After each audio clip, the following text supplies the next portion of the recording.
Welcome to Imagination Station Network. As you can see, we are in our new home. I say new, we've been here from about January, but the time is now to bring the podcast on. And I have an amazing guest here. We know her as Flossie and Abby. I'll let her introduce herself to whatever name she thinks. Thanks for coming on, Abby. I'm so excited to be here. When you messaged me about it, I was like, just tell me when and where, and I'll be there. So here I am. And you know, that's the actual. I just said downstairs that, you know, for people like yourself, give your Sunday up. And let's no lie to the viewers. This is the second take. I'm trying to bamboozle through it here. I'm like, let's no lie. We had technical issues at the beginning, so here we are. So this is take 2. You know, that would have ate me up all the way through the interview. I was like, just say it and get it out and by the way. So we are here today to hear about your creative journey. Mm-hmm. It is your interview. I can't help but being autistic and ADHD that I'll jump in. I don't mean anything by it, as you know. I just get excited when you put two creatives in a room, you know, and two that are so like, then that's what it's like. So yeah. Just take us, tell us what you do, you know, go on, tell us what you do, what it is you do. So I am a beauty therapist, nail technician, that's my main job. Mm-hmm. And I've also worked in the film and TV industry doing makeup and hair as well. Brilliant. So a few fingers and a few pies. And it's interesting though, because it's like a side hustle, you know, like as a creative myself, you always need a side hustle, and I'm constantly telling the younger ones and the ones that are just coming about what we're doing, you need a side hustle. So like a nail technician is not something that I could do, but I appreciate it. You know, I've been in and seen and watched, and you'd think being autistic the noise, man, but it's a skill level that not many people can do. Yeah. So, but let me try not to run away with myself too much here. Take us back to the film industry. You know, I'm quite keen at showcasing the fact is that that's a big industry. Yeah. Let's not beat about the bush with that. That's a big industry. So how did it come about? So I was sent an ad for like an open call for crew that you had to apply for. You didn't need any experience. You know, you could be somebody that was already in the industry but wanted to try a different department. You could be somebody that, you know, was coming in fresh, not a clue how any of it worked.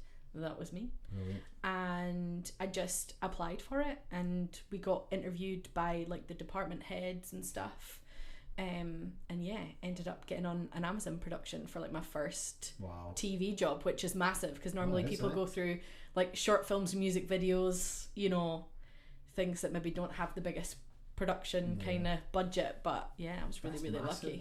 To land a big role, like a big gig on a big thing. Yeah, it was massive. I know what that's like, you know, like once upon a time I chased the acting career, and I know, but I only know it for that side. Yeah. You know, like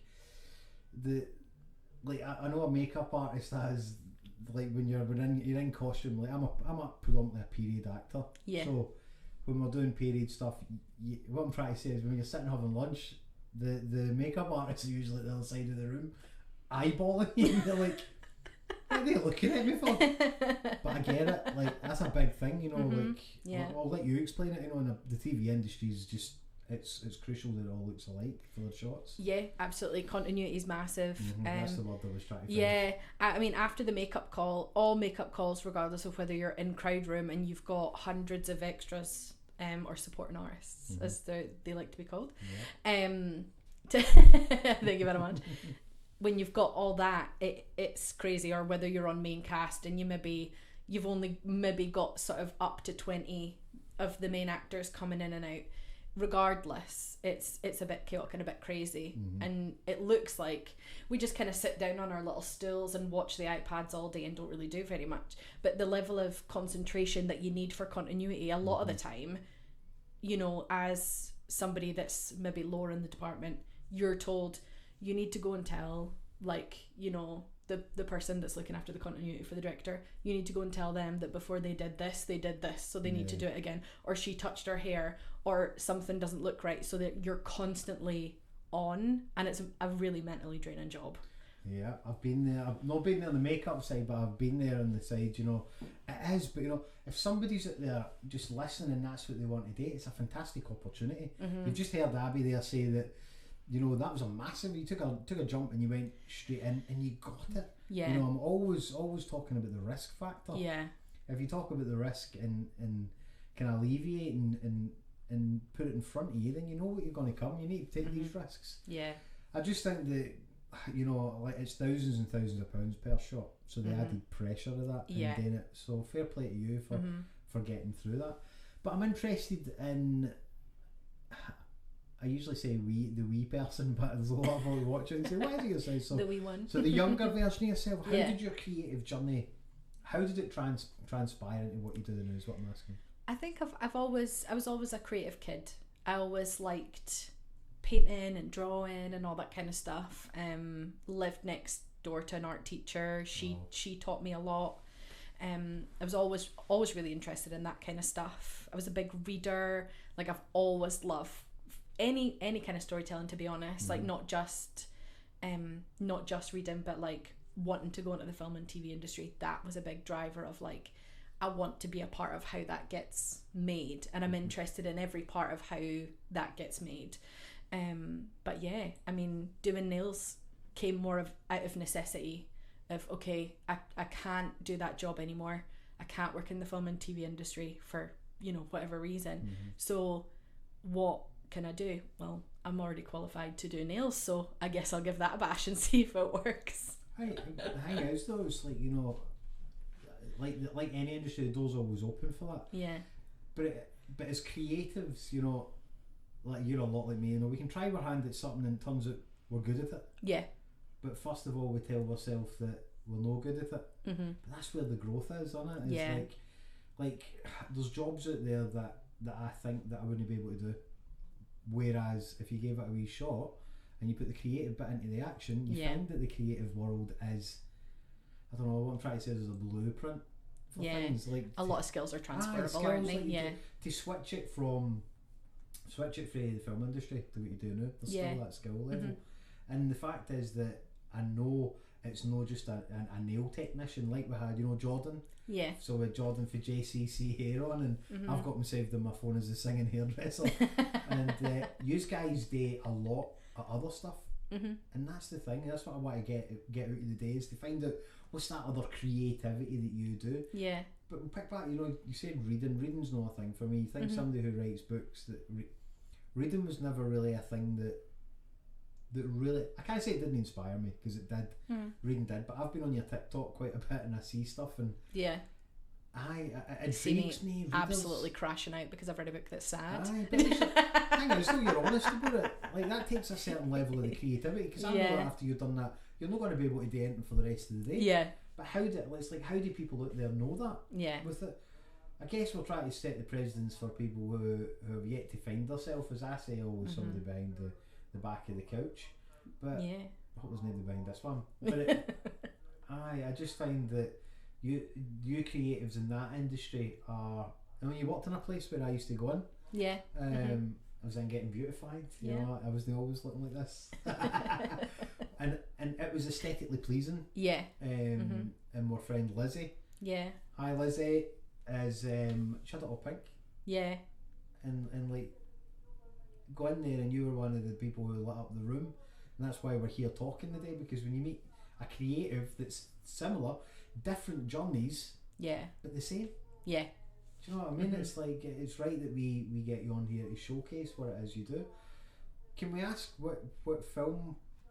Can you ask this? How am I wording it?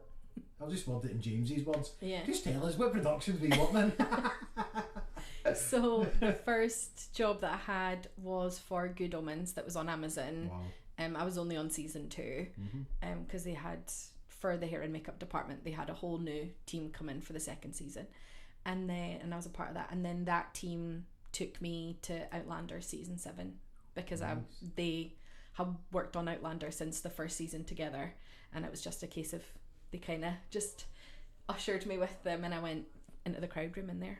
Brilliant. And that's a big thing. Did you go up into the, I can't remember, it's just, I'm trying to think of the name of where the filming set is for Outlander. They've got one in Cumbernauld. That was I was thinking of the advert. What's it called? That was our main hub, was there. And we would have American tourists coming in all the time, being like, oh my god, I'm so excited to be here. And we're like, please don't walk down the high street because you might not be safe. That's a massive set. I have auditioned for them before, and because where we were, I couldn't get up because it is quite a trek for Berwick to get to there. Yeah. But Good Omens, I auditioned for Good Omens 3. Oh, nice. I didn't get it, just to let everybody know. I don't think you're going to be missing much. I like the audition. Yeah. Like, as a creative, I like the audition because that the production people who do that for the parts, they make you special for that day. Yeah. That's why I know what it's like, because I got as far as like makeup, hair, because I've not got any hair. You know, getting that part, it's the initial thing. Yeah. So the job that you do, and it'll lead me on to my next question, is like it makes the person feel great. Because like we're telling people, you know, it's no all Hollywood and glitz and glamour. You know, you need to work when you go on here. Yeah. If they're paying thousands of pounds for sets, then you need to step up. And absolutely. And it was I liked doing that, but I had more auditions for than anything. Yeah. Like, you're gutted when you don't get it. But that's to prepare yourself for failure. But it is. So tell us a wee bit about where you're now. I know, like, let's just plug the way you're working. Let's just get it out instead of waiting to further in. Tell us where you are. So I'm based in Berwick upon Tweed. My nail studio's in there. I love Berwick. I live in Berwick. But it's been hard because I'm not from there. Yeah. So it's been kind of hard to kind of get myself established. But it's like anything. It's, you know, for the first few years it can be a bit difficult. But I mean, we do genuinely speak to people that come to you, and it's nice because you provide a service. It's not just nails. So as a nail technician, a beautician, you offer a service that's unheard of. They don't talk about it. It just is. Yeah. You know, when people come in there and they talk to you, it's and they leave a different person. That's what I was saying to Jordan. You know, they're not just in there to get their hair cut. They're in there to see you. Yeah. That's a massive thing. Some people never get that privilege that people are there, and you get people who are just in for the service, and that's fine. Yeah. But you get the people, you're selling yourself to them, and then you're being a confident in them. So fair play. But I've seen how funky it is. Talk us through what it's like in there. So we're quite lucky because a lot of the businesses that are in the building that I'm in are sort of same but different. Yeah. We're all sort of in kind of beauty and wellness somewhere, and it literally is like you open people's rooms and you're sort of walking into their brain. Every room is different. You know, you can see everybody's personality like in their own rooms. I opted to paint my room pink. Nice. The whole room. And when I went to the paint shop and said to the lady that I wanted light baby pink for the walls and then a darker pink for the skirting boards, I think she thought that my brain had short circuited. She was like, really? I was like, you don't understand the vision. And that's fine. I think that's it. And that is about taking that bit, when we were talking downstairs, it's like, it's about taking that bit back. This is your place. Yeah. And again, it's something that creatives deal with. Like, everybody's always like, if you did it as a suggestion, oh, maybe would you ever think of another colour? Obviously you've got to get told no, because that's the colour again, right? But people have a habit of just going straight in and saying, you know, you should do that, and you're like, do you know what that does to people like us? You know, in their mind it's already built. So fair play, man, total respect for that. Yeah. As you can see in here, the same thing happened, and I decided that, you know, been denied for the individuality for that long, that's here. But it's your space, you know, people are coming into there, so it's important that people feel comfortable. But you need to feel comfortable. You can't make them feel comfortable. Absolutely. That's what I'm trying to say. So this is the question that I was rounding myself up there for. By the way, these aren't scripted, or we would have just used the first take that the camera cut. This is just two people who have met along the journey who have come on the podcast, because I feel that Flossie has a way of conducting ourselves that yous can relate, the people who have yet to find them. So but and as people will be interested, how does Flossie how do you decompress? How do you decompress from work? How do you do what Flossie needs to get done? Because people will be interested that are actually that are doing your job or want to do your Yeah. job. So you need to know the other stuff. Mhm. But this is what you do. Yeah. So I take great comfort in, as I said, reading. I like reading. It's a good way for my brain to switch off, and so there's not really much room else in my brain other than what I'm reading on the page. And it's the same with like films, TV programs, just storytelling in general kind of switches my brain off. It's kind of the only thing that switches my brain off, really, because if I was to don't get me wrong, I love doodling and I like painting and all that kind of stuff, and I wouldn't say that the things that I draw are particularly any good, but immediately I could be halfway through and my brain goes, oh, I could do this. Yeah, I relate to that. You know, and it doesn't hold my attention in the same way. Yeah. So that is usually for me. But again, it's like we said before, it's a journey. Yeah. So the journey's got you to that, and I'm going Yeah. to tell you, man, if nobody else tells you, that's an empowering thing you've got. Be able to read. Now, if you're on TikTok, I go on Abby's TikTok. I'm an emotional guy. Like, see, when I see somebody else crying, if it's in real life, I'll just be like, proper autistic face, and I'm like, I don't know what to do with you. Whereas, when I go on, it's a heartfelt TikTok you've got there. Yeah. Where you're reading a book and you're just straight on. It's not about making money. It's not about and for somebody who's on there constantly putting stuff on, it's like, it's nice when I come across a different TikTok, what's your TikTok name actually? It's called Plot Girly. Plot Girly on TikTok, and you go on and you see it, and it's an emotional part when somebody. Yeah. But that to me is a creative who is deep as the ocean. Yeah. As deep as the ocean, and the fact is that you're able to show people. Yeah. That's your way of shot. I guess what I'm trying to say, it's alright to do the things, but see when you're genuine, yeah, that hits deep. Yeah. And never lose that as somebody who's a creative who cries behind the scenes. Yeah. There'll come a time when I'm confident enough to do what you do on there. Some people never get that. I mean, me and my partner who you met today, he jokes all the time. He's like, you will say that a book is the best book that you've ever read, and it's, that you absolutely loved it, and there's no amount of stars that could say how good it is, but you'll literally come down the stairs, you're like shaking, you're crying that much. Wow. And he's like, how does that work? How can something upset you so much? But you love it so much. And I think it comes to any side of creation, as if something doesn't move you, what's the point? Exactly. You know what I mean? And that for me, like, yeah, I read books that are sad, and I tend to go for books that are sad, but it is that thing of like, I want to feel that. I want to be moved by something, It's the like, we're working with kids and we're creating a book with them, and it's like the sights, the sounds, the smells, the touch, all the stuff there that gets in there, and it's I think you're the first of your kind on this podcast.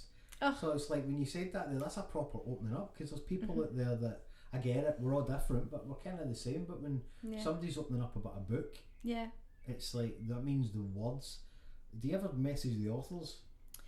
I haven't, but mainly because I feel like it would just be some sort of nonsensical emotional ramble, and they would just kind of go, oh. Like, take it for I don't know if it would make sense, is what I mean. Take it for somebody who fanboys people, and I'm like that. Yeah. I literally take plunges and again, everybody's different, but try it maybe. Yeah. Suggestion, no demand. But like I've literally, and people have reached out, and I'm like, because after I'm like, man, what are you doing right now? Because you're letting the real you, and people don't want to let the real you at the box. Yeah. Because they're like, the reason why I'm saying that is because it's like me for painting. Like, that's the only time my mind shuts off. We're talking now about a podcast. Yeah. My mind's, I'm here, but I'm thinking about what I'm doing and how I'm going to do it, and the angles. But I'm fully committed to the podcast and being here. But only somebody like me would get that. Yeah. Other people would be like, how rude. And I'm like, no, that's how it works for people like us with the mind. I'm on to the next thing and whatever, but I'm in the moment. Yeah. That's maybe the name of a book I should write. It's always here, but in a moment. But the reason I say that is, like when we were talking there, I feel that. I feel the fact is that there is that element of the world isn't as kind. Yeah. So creatives have to create their own world. Yeah. So you're living in your world. Yeah. But it's also somebody else's world that they've pretended to escape to. Yeah. Does that make sense? Yeah. And that's fascinating to me. That's in the same context that what I do is I create a different world for myself, whether it be a painting, whether it be this. But there's always something that you think, they moments. Yeah. And what I try to say is when you see the raw moments on TikTok, it really does hit home, man. It really does. It's I like seeing emotion. Yeah. And it does make me cry, but we have to show the world and lead for the front. Yeah, definitely. Or you don't get the sincerity. Yeah. That wasn't the question I was going to ask. But anyway, I went off and man, and that's all right. Like, you don't mind me saying, but you dress different for everybody else. Yeah. And that's a good thing. Yeah, like, I've always been a bit like that. Made some very questionable fashion choices as like a young teenager when you're sort of like finding yourself. Yes. There was a lot of clashing colours and patterns and all that kind of stuff, but it's one of them that it's like, it's like your armour, innit? Of course it is. Yeah. It's the armour that you can actually wear with it. Yeah.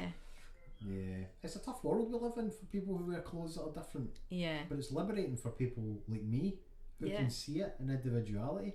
Because had I not maybe came in and because what I wear now isn't what I wore 2.5 years ago. Yeah. Because I was quite conformed to a wee duffel coat and a jumper, and yes, it always matched, but it's different now. Yeah. Because we get to set ourselves free, and that's again why we're on the podcast. Is like individuality is what I'm all about. Yeah. Because I find that people look at that wee flies down my. But individuality and the wee fly comes to a wee word. Podcast takes a massive turn, and I'm like, where is it? We just start tearing the room apart. But it's like I say, it is nice, and people are comfortable in their own shoes. Yeah, that's the difference. So I often ask this question, but normally a wee bit later, but we're quite early in. So if you could go back to an age and pinpoint a creativity, what you thought you were going to do. That's a different question. I like that. Go with that one, James. A creativity journey that you thought you were going to do. Like, I'm always asking people, is this the job you thought you were going to do? Did you have what was your previous? No. If you'd asked me when I was leaving school, I was going to join the police. I wanted to be a police officer. I was really interested in criminology. Still am. Like really interested in prison reform and stuff like that. I feel like a lot of the time my clients come in and they're like, what the fuck is she on the soapbox about today? Do you know? She's having a rant about something. But that's what I thought I was going to do. I was like, really heading in that direction. And then, life just likes to throw stuff at you. And it's like, you thought that's what you were going to do. And you continue in that direction, but we're just going to veer you off every way we can until you get to where you're supposed to be. And I just, I always say you feel like you're meant to go on that path. Yeah. So it's like, I'm going to go a bit cryptic in this one, but do you believe in time travel? I don't, like, in a loose sense is what I'm trying to say. I don't mean like Doctor Who, machine and all that. Because bring out your sonic screwdriver. I actually have, I don't have a sonic screwdriver, but I have my handmade wands there, just in the corner there. But I mean, like, so I'm a big believer in, I think that there's sort of, in another universe somewhere, there's an Abigail who did that.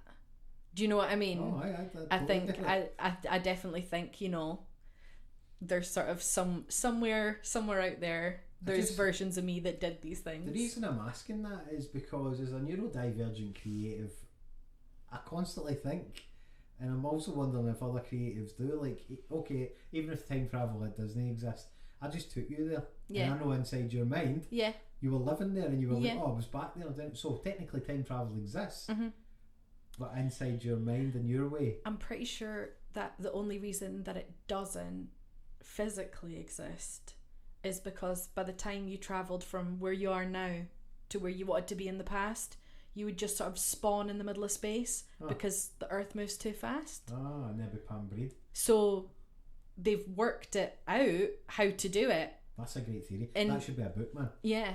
That should be a book. That's like. This is where my brain is filled with like ridiculous knowledge that I'll never need other than for moments like this. I don't know if you'll never need it. You just used the word there, the key word, knowledge. Yeah. Knowledge. See if you don't... Right, I'm all about this. Knowledge is key, right? Yeah. If we don't stop and give a bit of knowledge back, we're not just here to procreate and die. Yeah. Come on, man, we're here for so much more. Yeah. Knowledge. Like I've said it many times. We would all be sitting around and I'm going to make this happen actually. We'd all be sitting around a big fire and we'd all be sitting talking. Yeah, knowledge is power. That's getting added to my bucket list. Because we should be, because that's what our ancestors did. Yeah. Like before tracksuits and stuff and all that. Yeah. Like we just sat around a fire. Don't know where that went. But since before the 80s. Everybody before the 80s was sitting with... We were sitting with no trackies and watching, but it's like you're on a journey. Yeah. But like that's the way I can describe it. Yeah. But I just think that knowledge is king. Yeah. Knowledge is power, 100%. And you've got a hack. That's a life hack. You've got people coming to you and they're getting their nails done. Yeah. And I know they offload stuff because I've been there getting my nails done. Remember? So it's getting my nails. Did I get my nails done? I got them filed. Yeah, you got them filed. I did not take that comment back. I got a massage. But you know, people give a bit of themselves. So you're getting knowledge. Yeah. You're getting knowledge way before. People are giving you the knowledge. Yeah, absolutely. Sitting in the big fire is what I'm trying to say. So there's bits that as I say, this is not rehearsed. But if you could think of the creative journey you're on, what's three major things that have really helped develop you as a creative, because that's what Imagination Station Network is. Yeah, it's creative, man. I think a lot of it is like looking for the knowledge, to be honest. I love a video essay on YouTube.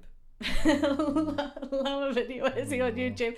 I could watch it for hours and hours, and I think that like stuff like that for me, just hearing things from other people, even if it's about, you know, an artist that lived in like the 1400s or whatever, just learning about what they did, how they created what they did. I find all that so interesting.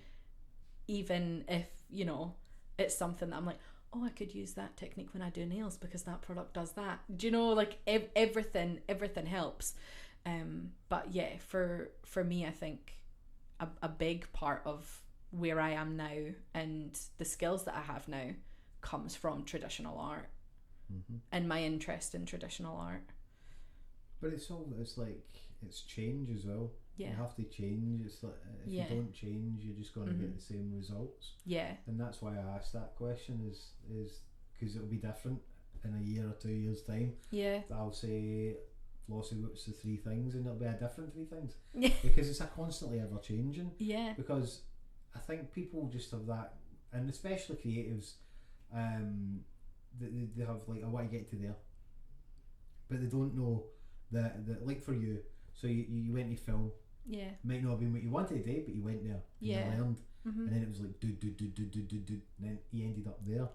Whereas everybody just like, they forget about that bit and they go there. And I get it, and I'm trying to convert because we did another podcast about the artists are very closed. They don't want to share knowledge. No. With a conversation down the stairs, which is very similar. Yeah. And it's like, I get that to a certain extent, but I'm also like, come on, man, how are you gonna like get back to say you're not just here to procreate and die, man? You're here to share the knowledge. Share it with people. You sharing your knowledge isn't going to take away from what you're doing. No, you know, if you're good at what you do, everybody has their own audience, and you know, there's an audience out there for everybody. I just think the creative world with everybody in it, they could be sharing a wee bit more. Yeah. And that's why the podcast is here. Because it is, but if we let the world be too sad and folk like us don't get out there, then podcasts like this wouldn't exist. So you said you're in Berwick. Your accent, you're not from Berwick, so where are you from? So I'm from Duns originally, so just, you know, like 20 minutes away from Berwick originally. Went to college in Fife, worked in Glasgow, so I think my accent's kind of a bit of a mix of everything. It's like everything in Berwick's like, you for Glasgow? And I'm like, listen, folk for Glasgow, no, I'm not for Glasgow, and folk for Berwick, no, I'm not for Berwick. Yeah, exactly, I just say when you hear a different, Berwick's got the same thing.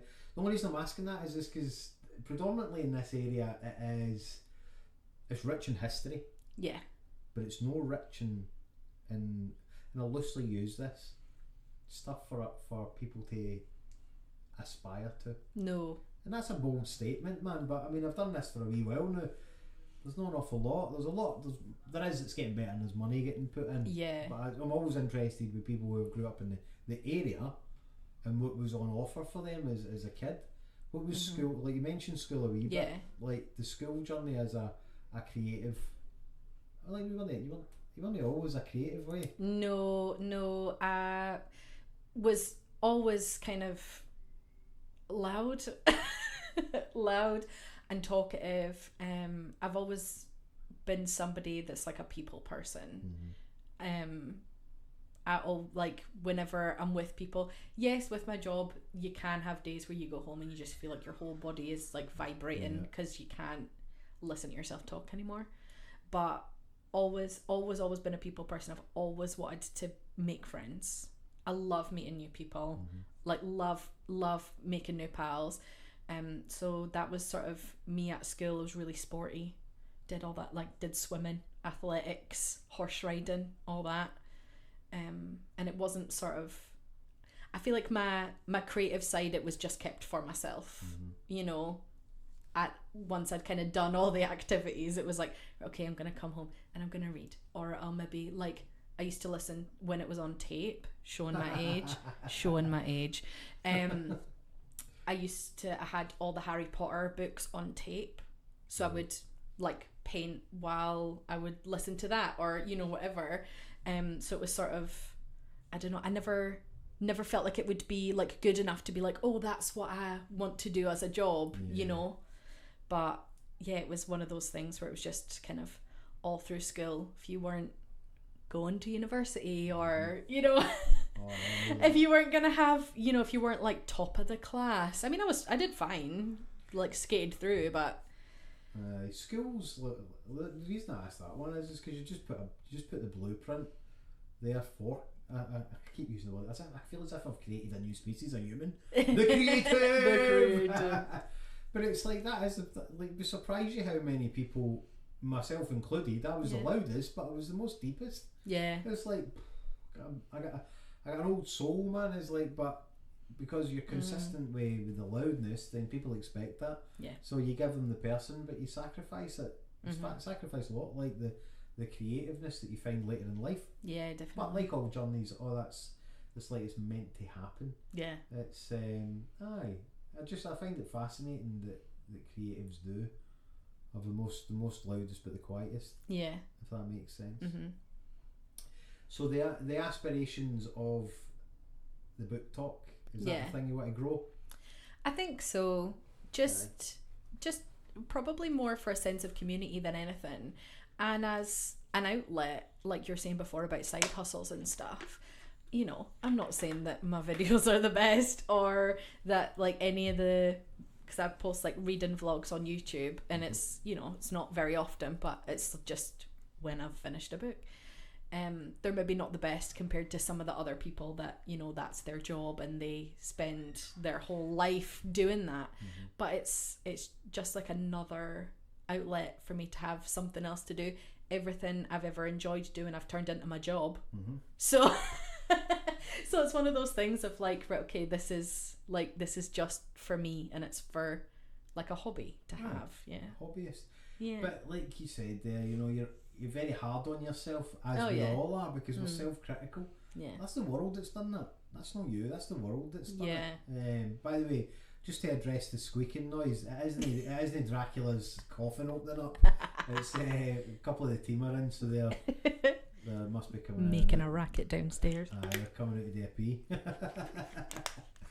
So but you know, honesty for people like us is a hard thing, because it leaves you transparently open to the world. But what I'm basically saying is like, say the people who are hard on the creative people, man, be a wee bit less hard, you know. But we appreciate that as well. Let's not shoot that down. We appreciate that, because that's the growth that I'm always talking about. Yeah. You know, without hardship, how do you even know that there's another way? Yeah, exactly. Fact, man. I'm intrigued. Excuse me. The fact is that you've set up a YouTube The fact is that you've set up the TikTok. Yeah. The fact is that you're on a podcast talking about it. You've done it. Yeah. That's liberating. Yeah. Some people can't do that stuff. That's the whole point. Man. Yeah. It's like a youngster or some teenager out there's like, I really want to do that. Yeah. I want to be able to do that. It's no everybody's built with that in them to go, right, okay, you've took I'm it upon yourself to do it. Yeah. The all or nothing attitude. It took me years to find out that no everybody's like that. Yeah. Well, I mean, I've had clients come in before that have said, "Oh, I saw your videos on TikTok. I don't know how you can do that." Or like, "Oh, I'd be embarrassed to do that." And I'm like, "But you just you don't think about it, just do it." It's Big on the Nike advert. Yeah, yeah, exactly. Big up Nike. Not sponsorship. Yeah, give us a sponsorship, just please. do it. Could use some more trainers, thank you. But like, it is that thing of like, if you can watch somebody do it forever and say, "I wish that I had their confidence," or "I wish." I'm the most self-critical person. I'm not somebody that has very high self-esteem, and it's a case of like, well, if they're gonna listen to all these other people, might as well give it a bash. I think you're right there. It's alright to be different. Yeah. I hear it. It's okay to be okay. Now I'm going to add another one in and say it's alright to be different. Yeah. It's like without the differences, the world would know that. Without the differences, the world wouldn't know that there is another way of being different. We're all the same. Yeah. It's like back to that conformity. So fair play. It's I can't explain it in my own words, but to see people like yourself and putting it out there, it's a different feel. And somebody, I'm glad you said with the clients and stuff that actually come out and do that, because that sets the precedence, and that gives you, as much as we don't admit it, that gives you an element of confidence. Yeah. And there's an element, the fact is that you're not a cocky person, but you're confident, and that's what sells it to people. Yeah. So I'll implore you to reach out to the people who wrote the books. Yeah. And somebody, my books are kids' books, but if you reach out to the people, we're that busy putting our own feelings in front of theirs. Yeah. Do you know what it's like? Yeah. Like I got an email from somebody and it made me cry. Like, I don't mind admitting, I cry all the time, I'm an emotional guy. But can you imagine what it's like as the author? Yeah. Now, they might never get it, but see authors that and then they get your perspective. Yeah. That's your perspective of the book. It's not theirs. Yeah. They would love that. I know I'm pushing this because I just know that the authors out there that are maybe smaller authors who you're reading their book and it's like, wow. Yeah. They need that. Like we're at the end of the day discovering the fact is that the encouragement for your people who come and get their nails that done, man. Without that encouragement, I've got people who encourage me, and I get it. We know that kind of like, it's like a vampire in the daylight. I'm like, no thank you. So changing the subject, moving on. But, man, don't say nice things about me, please. Aye, it proper gives me the heebie-jeebies, but we do need to accept them, man. Yeah. At some point that you're on a path. Yeah. It's like a running joke that I've bullied all my clients into reading the books that I've read. Because they'll say like, "Oh, I think I'm going to go out and buy that book that you were talking about." And I'm like, "Well, if you're going to buy that one, you also need to buy this one." And I've also read this one that's really good that I think that you'll like. And they're like, "Whoa." Well, what does that tell you though? It's transferable, and that's your topic. Yeah. That's a skill, not a will. Do you know what I mean? It's I keep going back to it, and not everybody's got that. Hence why we're on here to explain it. That's something that should be something that empowers you by going. Yeah. And I really totally get it because, like I said, we had a conversation down the stairs with your partner, and James can be like, in my mind, I can be too much. Yeah. But I'm only me. It's like I'm constantly talking, and but it's because I feel that that's the way that the people learn for you. Yeah. Like you've just said, that's nice for me to hear that people do learn that way. I get it. You've got the people who like to hands on. You get the people who are the other ways, I don't know them all, and then you get the people who listen. Yeah. Because that's the way they learn. And Berwick is a tough place to crack, but as I said, it's inspired a hell of a lot of our stuff. Yeah. So as I imagine for yourself. But is there anything that you let's reverse role? Okay. I like that. Let's reverse role. We've not done that yet in any podcast. Is there any questions for your creativity that you would ask me? Again, it's not my podcast. I'm just going to sit and get and reverse it to see if I can reverse another role. A question for you. Good. I think probably a few, to be honest. Just one. It's not my podcast. I think for me it's maybe not necessarily a question, but I think like because you have this team around you of such good people, like my goodness. That's my guard dogs outside. Yeah, it's not sound if you effects. can hear that in the mics I've picked it up, that's my guard dogs outside, yes. I think for me it would probably be because you've got such a good team around you, like you've got Jan, you've got Ian, well obviously like I've met Jan before, but like meeting Ian and seeing like what you've created here specifically, like how did you find Jan, like your Jan and Ian?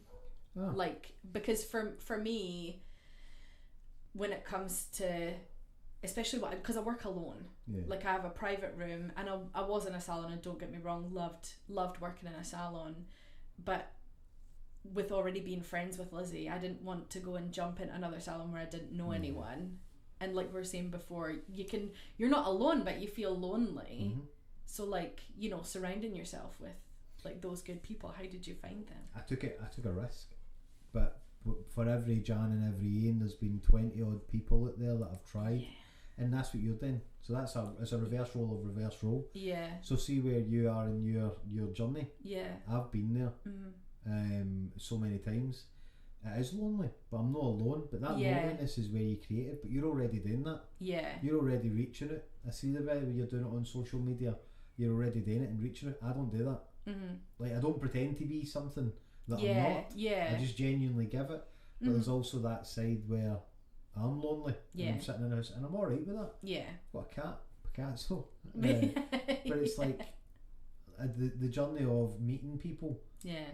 That's the hard part. Even though people think we're the most confident people in the world. Yeah. The confidence is usually in a shawl of, I don't know, man, ADHD 500 miles an hour, and they miss the message that we're trying to tell them. Yeah. Whereas Jan and Ian actually stopped.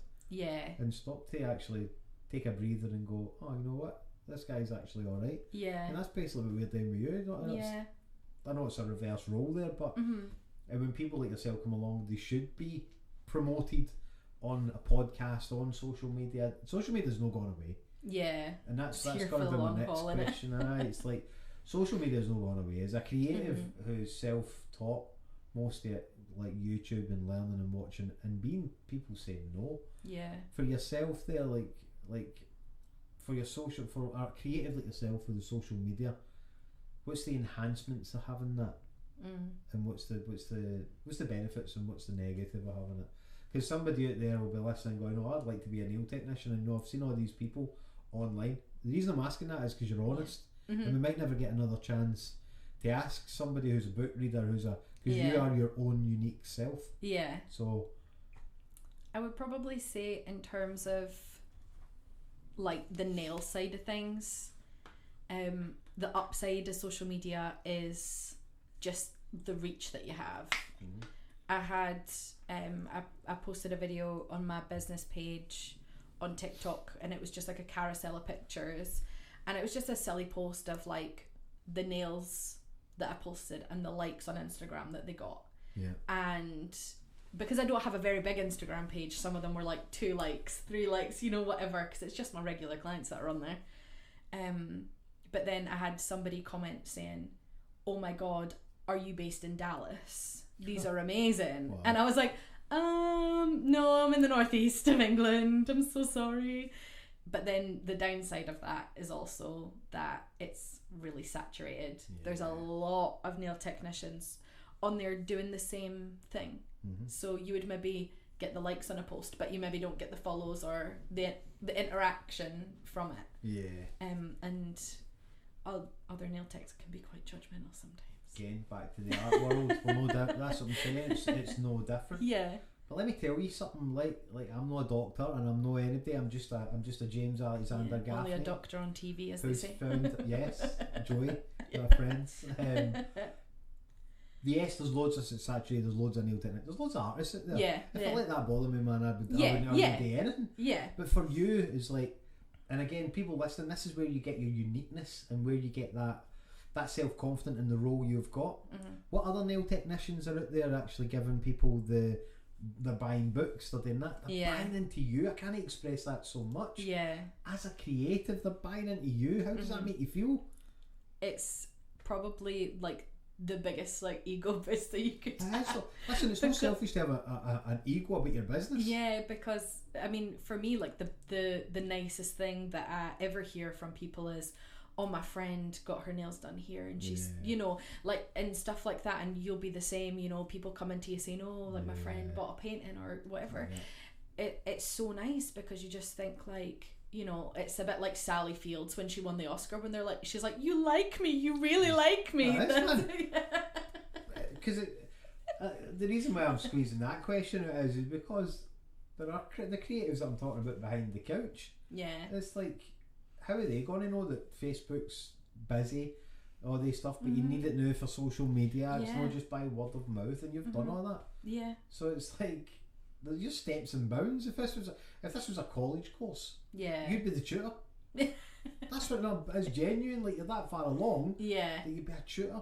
And it's like, the fact is that you know that it's saturated. You know that people are out there, and you still went. You done the pink room. You did that. You show people TikTok. You do the bit. That's where businesses need to be. That's where nail technicians need to be in this world. It's like, you're already doing it, is what I'm trying to show you. Because if you don't learn from your mistakes, then you're not going to know that that's not the right way to do it. That's the whole point of these things. The thing is, as well, I think something that you kind of notice after, and I mean, you'll be the same, having your own business for a couple of years, just because there's an influx of people starting to do the same thing as you, doesn't mean they're going to stick at it. And especially when you're in the first like 5 years of your business, it is the hardest. Like me being in the first 5 of mine, and sometimes when, you know, you have like a quiet period, you think, Jesus, I've got to pay my own bills, you know. I don't think Jesus is needing his no but it's, you know, it's one of those things that you just think, like, I just have to push through this, because you know, there's probably a lot of people that wouldn't push through it, and I'm gonna be better out of it. That's it. Hard, like the hard times, you got to rock them all. I'm glad you said that, because that's something that Jordan also said. Is like, you have to go 5 year. Like, you have the 5 year. Have to give it a good shot. Like, it's like when you went in the swimming pool. Could you swim the first time? Yeah, exactly. Exactly. Fly. Some people might have, but a lot of people didn't. You have to go back in again and try and try and try. But the fact is, you're there. How long have you been gone for now? 2 years. 2 years. So you're already a quarter of the way through. Because I think I met you. I think I'd literally just moved into Lizzie's. Aye. But the fact is, again, I'm always a big fan of risk.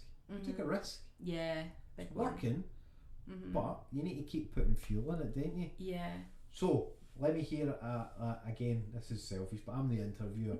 What does a typical day look like for Abby? By the way, it's Abby and Flossie, just in case anybody thinks I'm I have many names.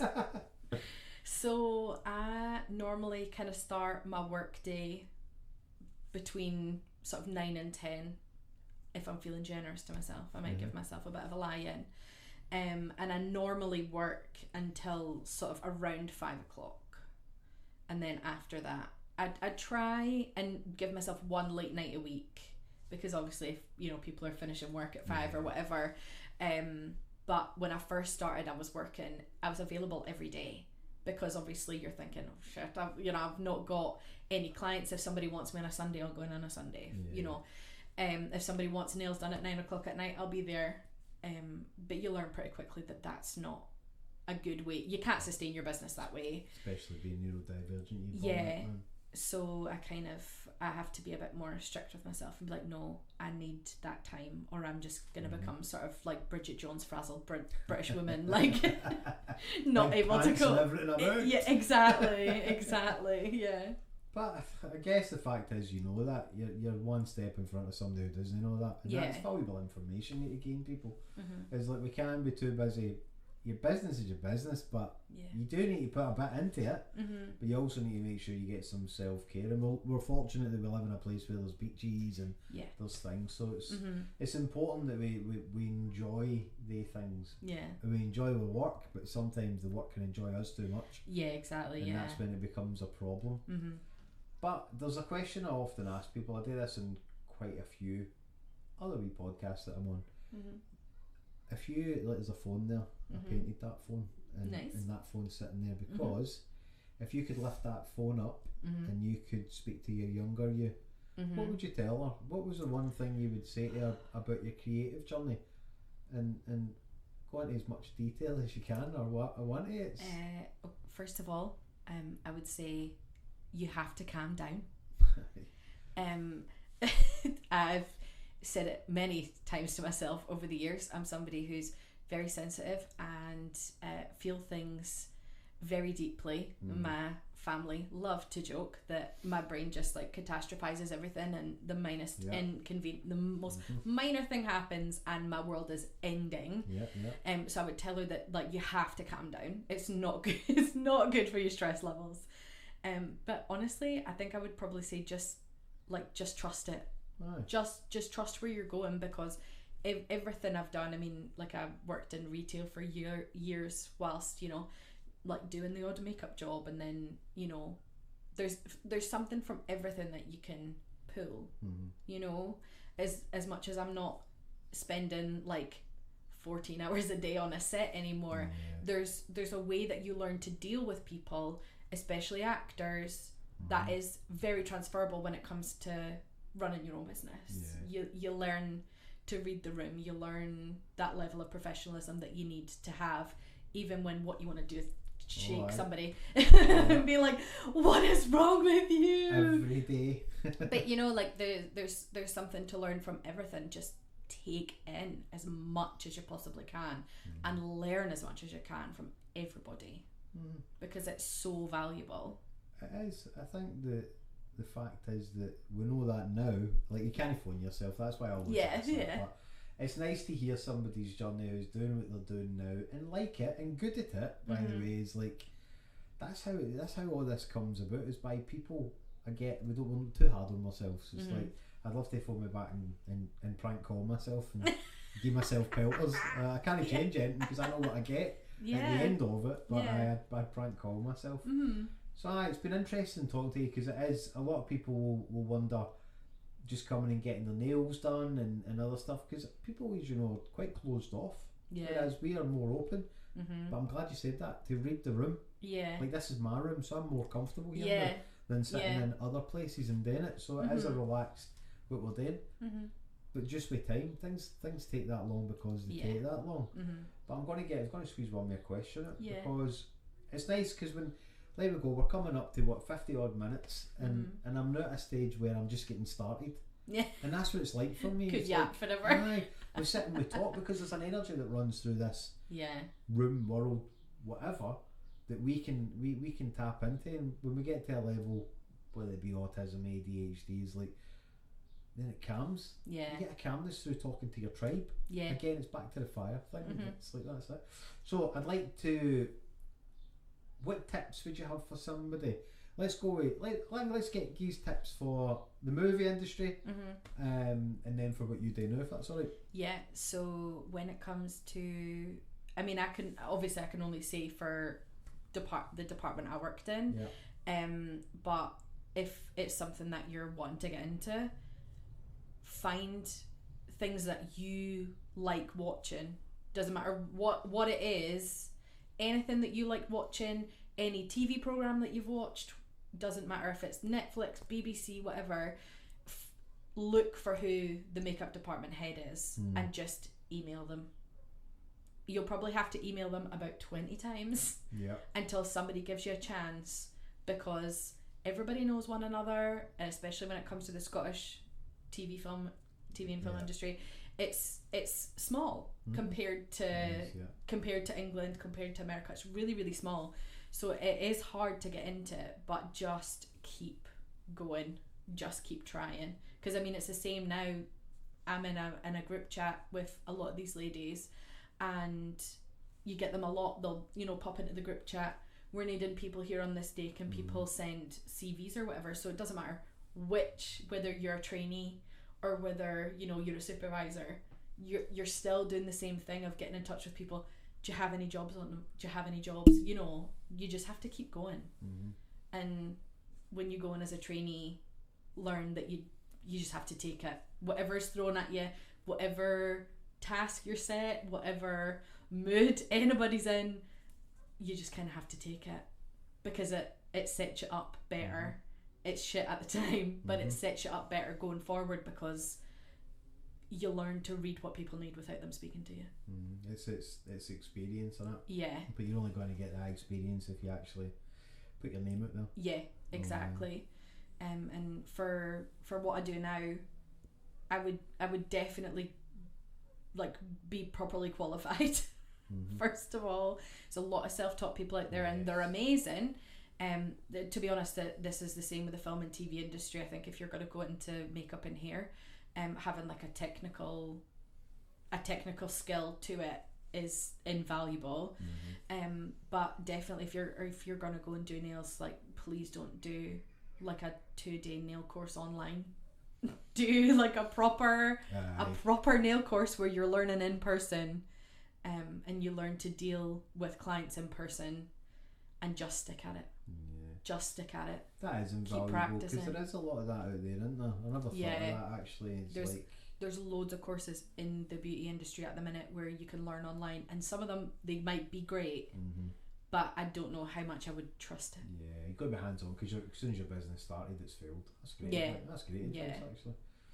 Well, that's us nearly at the end, but you know, it's been great chatting to you, and as always, you know, I'm inspired, and that's what it is, by meeting people, fellow tribes people who are out there doing the creative stuff out in the public.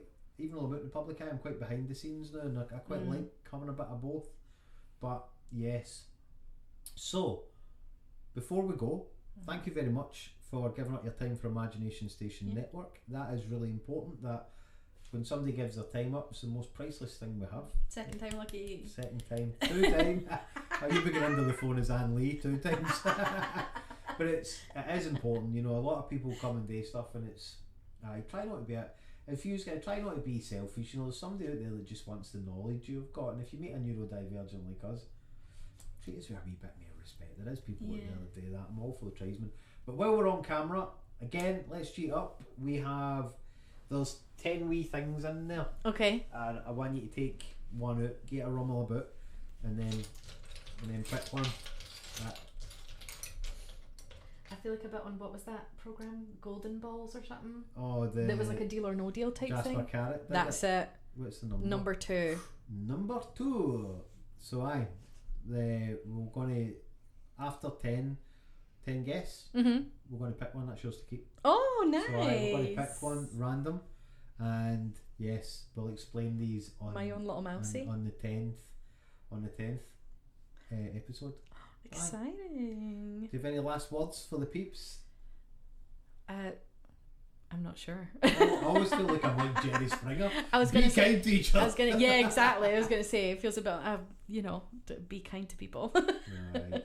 Also, don't be scared to take the creative journey. You know, it's not. See people that say it's easy. That's not right. It doesn't get easier, but it gets better. Yeah. So as always, you know, we facilitate all this that you see. We don't get any funding for this. This is something that's facilitated by Jagar82 and the team. So please, after you watch this, please go over to jagar82.com, and if you find something you like, please buy it, because that is genuinely how we're able to do this. Honestly, that's how we do it. Go over there, jagar82.com, and have a wee look. You might find something that will suit your mammy, your granny, your sister, your brother, your mother. Have I left everybody out, your cousin? But honestly, thanks very much for listening, and we'll be back with another episode. So thank you very much, and bye bye. Thanks, Abby, for coming. It was good to be here. See you after.